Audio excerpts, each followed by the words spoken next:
अस्सलाम वालेकुम। उम्मीद करती हूँ कि आप सब खैरियत से होंगे। शुक्र अदा करने की वजह नहीं ढूंढनी चाहिए, बल्कि शुक्र अदा करने की आदत डालनी चाहिए, क्योंकि शुक्रगुजार लोगों से अल्लाह बड़ी मोहब्बत करता है। आपको पता है डिप्रेशन क्या है? डिप्रेशन कहाँ से होता है? डिप्रेशन तब होता है जब आप ज़्यादा की तवक्का रखते हैं लेकिन आपको कम मिलता है। अगर आप अपनी ज़िंदगी को आसान बनाना चाहते हैं तो अपनी ख्वाहिशात को कम कर लें। हमारे बड़े बुजुर्ग बड़ी सादा सी ज़िंदगी गुजार कर चले गए। उनको इस लफ्ज़ डिप्रेशन का पता ही नहीं था। ख्वाहिशात तो बेलगाम घोड़े की तरह होती हैं, इनको जितना भगाते जाओ तो इनका कोई एंड नहीं होता। तो ये भागती ही चली जाती हैं, दौड़ती ही चली जाती हैं और इंसान को भी सरपट भगाती चली जाती हैं।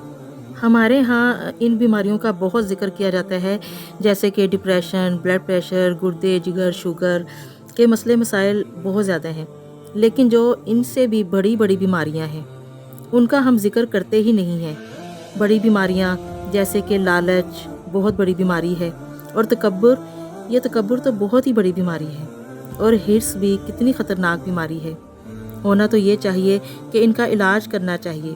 जैसे हम दूसरी बीमारियों के लिए फ़िक्रमंद होकर उनके इलाज के लिए भागते हैं, एहतियात करते हैं, तो इन बीमारियों का इलाज कराना तो दूर की बात, हम इन बीमारियों को बीमारियां ही नहीं समझते।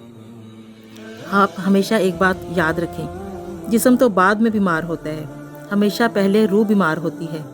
अगर हमारी रूह ठीक है तो समझ लें कि हमारा जिस्म भी बिल्कुल ठीक है। हमेशा रूह को ताज़ा और इन बीमारियों से पाक रखना बहुत ज़रूरी है। अब सवाल ये पैदा होता है कि रूह को कैसे ठीक रखा जाए, रूह को कैसे ठीक करें।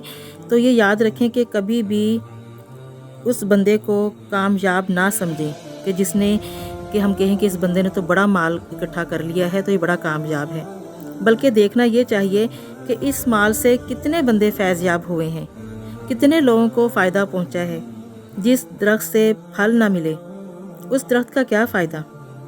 और जो बंजर ज़मीन हो, जो कोई अजनास कोई ना दे सके, जिसमें काश्त ना हो सके, उस ज़मीन का क्या फ़ायदा। और इसी तरह जिस इंसान से कोई फ़ायदा ना मिल सके तो उस इंसान का क्या फ़ायदा, उन बंदों का क्या फ़ायदा। उनका होना या ना होना एक बराबर है। अगर देने के लिए कुछ नहीं तो ये देख लें कि मेरी वजह से किसी को तकलीफ़ तो नहीं पहुंच रही, मैं किसी को तकलीफ़ या मैं किसी की तकलीफ़ का, तबाही का, बर्बादी का सबब तो नहीं बन रहा। तो मैं जानबूझकर या अनजाने में मेरी ज़ात से किसी के लिए कोई तकलीफ़ का सबब तो नहीं बन रहा, मैं किसी की तकलीफ़ या अज़ियत का सबब तो नहीं बन रहा। जैसे नशा करने वाले बंदे को पता ही नहीं चलता कि मैं नशा कर रहा हूँ, तो वो इतना यूज़ टू हो चुका होता है नशे में कि उसको पता ही नहीं चलता कि मैं नशे में हूँ या नहीं।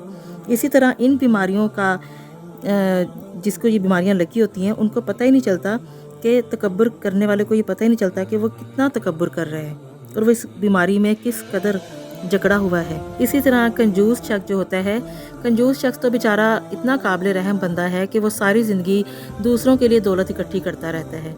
तो इस दौलत का वो उसके काम नहीं आती है दौलत, तो ये दूसरों के लिए दौलत इकट्ठी करते करते तो चला जाता है।